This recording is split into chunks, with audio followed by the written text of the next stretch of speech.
काँग्रेसचे चिपळूण तालुका अध्यक्ष संदीप सावंत यांना मारहाण झालीच नाही, त्यांच्या अंगावर जखमा नाहीत असा अजब दावा काँग्रेस नेते नारायण राणेंनी केलाय। या कटामागे शिवसेना असल्याचा आरोपही त्यांनी केलाय। तर अंतरिम जामीन मिळालेले माजी खासदार निलेश राणे आज सकाळी चिपळूण पोलीस स्थानकात हजर झाले आणि त्यांनी जबाब नोंदवला। पोलीस निरीक्षकांसमोर 2.5 तास बसून त्यांनी जबाब नोंदवला। लिखित स्वरूपातल्या प्रश्नोत्तरात हा जबाब नोंदवण्यात आला। दरम्यान संदीप सावंत आणि त्यांची पत्नी शिवानी सावंत यांनी नारायण राणेंचे आरोप खोडून काढताना त्यांच्यावर जोरदार पलटवार केले। संदीप सावंत आणि त्यांच्या पत्नीशी आमचे प्रतिनिधी कपिल राऊत यांनी केलेली ही बातचीत। काँग्रेसचे सच्चे कार्यकर्ते आणि त्यांना मारहाण झालेली आहे। निलेश राणे जे माजी खासदार आहेत, नारायण राणेंचे सुपुत्र आहेत, त्यांच्याकडनं मारहाण झालेली आहे आणि गेली 8 ते 10 दिवस ते ठाण्याच्या सिव्हिल हॉस्पिटलमध्ये उपचार घेत आहेत। तुम्ही बघू शकता आपल्याबरोबर स्वतः संदीप सावंत आहेत। ते गेली 8 ते 10 दिवस सिव्हिल हॉस्पिटलमध्ये उपचार घेत आहेत आणि त्यांना आज नारायण राणेंनी सांगितलं की त्यांना कसलीही मारहाण झालेली नाही आहे, असा थेट मोठा आरोप त्यांच्यावर केलेला आहे।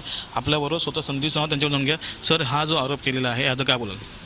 काय आरोप करणारे आरोप करू दे, पण राणेसाहेब महाराष्ट्राचे माजी मुख्यमंत्री होते, त्यांच्यावर बऱ्याचसा जनतेचा विश्वास आहे, कारण त्यांनी चांगली कामंसुद्धा केलेली आहेत। माझाही त्यांच्यावरती आजही विश्वास आहे। त्यांनी एक लेटर गृह खात्याकडे द्यावं, मुख्यमंत्र्यांकडे द्यावं आणि खरं खोटं काय ते समोर येईल ना। कशाला मी कोण आहे हो? मी फक्त एवढ्याच्या खॉटवर बसून प्रसिद्धीसाठी स्टेटमेंट दिलेली नाही।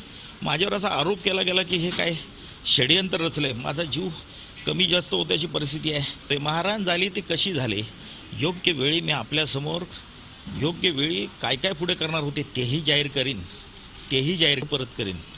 मी तक्रार काही झाली तरी पाठी घेणार नाही। जे काही आरोप होत आहेत ते सर्व खोटे आहेत। आपल्याला त्यांची मिसेस शिवानी, त्यांच्याकडून जाणून घेऊया का शिवानी सावंत त्यांच्याकडून जाणून घ्या त्यांचं काय मत आहे? नाही, तर संदीप सावंत त्यांची एवढी वर्ष त्यांच्याबरोबर काम करतो आहे, तो पण त्यांचा खरा कार्यकर्ता आणि कार्यकर्ते हे मुलांसारखेच असतात। आता अशा वेळेला अडचणीच्या ज्या त्यांच्या मुलांनी जेव्हा त्यांच्या प्राणघातक हल्ला केला, त्या मरणाच्या दारातूनच ते बाहेर आले। आम्ही स्वतः बघितलेलं आहे त्यांना उचलून घेऊन जाताना। त्यावेळी त्यांनी स्वतःच्या मुलाची बाजू न घेता, कार्यकर्तेही आपल्या मुलासारखे आहेत आणि त्यांच्यावर काय ओढवलेलं आहे याचा विचार करून त्यांनी त्याचाही निर्णय घ्यावा की बाबा आपण कुणाची बाजू घ्यावी आणि कुणाची नाही। व्हिडिओ संदीप भारतीसह Kapil Raut, Zee media, Thane. Zee 24 तास रहा एक पाऊल पुढे।